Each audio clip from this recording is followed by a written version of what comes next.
Hi there. So I just finished with the Indivisible meeting for November 13th, the What's the Plan with Ezra and Leah. It's held every Thursday. And I just want to give a brief overview of the primary topics that were discussed.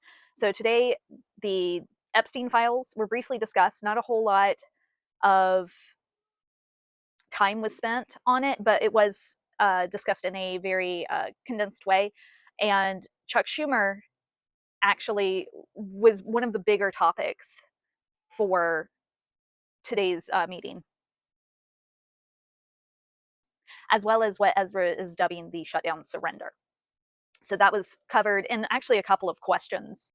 So let's first talk about the Epstein files.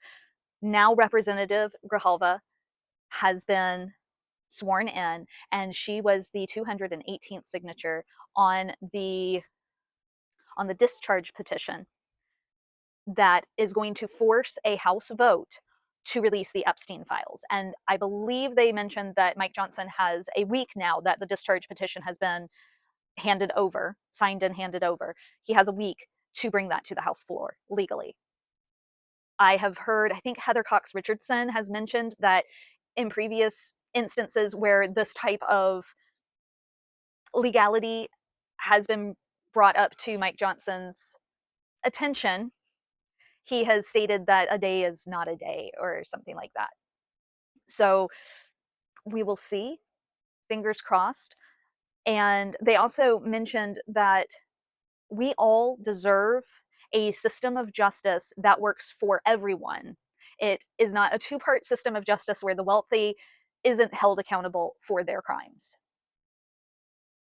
And one of the actions we need to be doing moving forward is putting pressure on our representatives, especially if you are in a Republican held state or a Republican held district, to make sure that those files get released.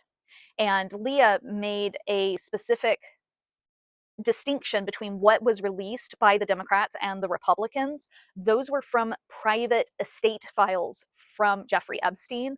What the discharge petition will release, the files that are held by the Justice Department that Pat Bondi is holding on to and not wanting to release.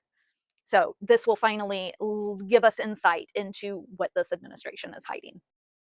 One of the topics that dominated today's meeting was the upcoming 2026 primaries and how do we get Chuck Schumer to step down.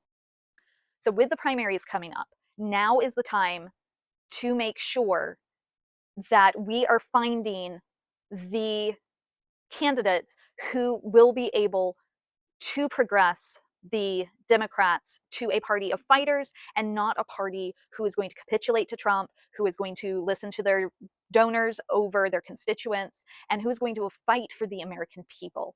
The position of Indivisible is that Chuck Schumer needs to resign as the Democratic Party leader.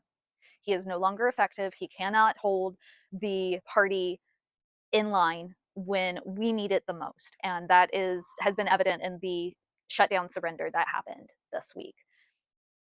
Democrats caved for a hope and a prayer that the Republicans are actually going to hold a vote to extend the ACA tax credits.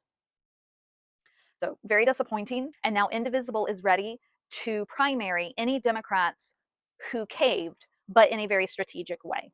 The goal here is to primary those who are in safe blue districts who are not always standing up for the American people in a way that they should be.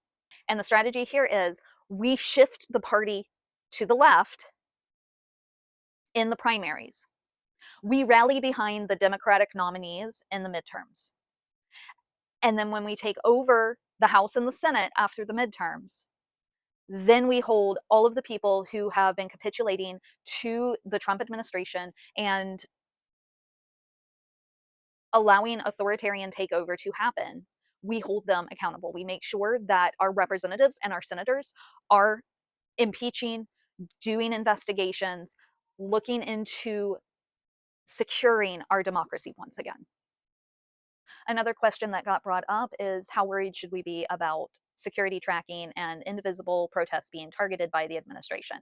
And Leah brought up that a lot of that talk has fizzled out since the No Kings protest on October 18th.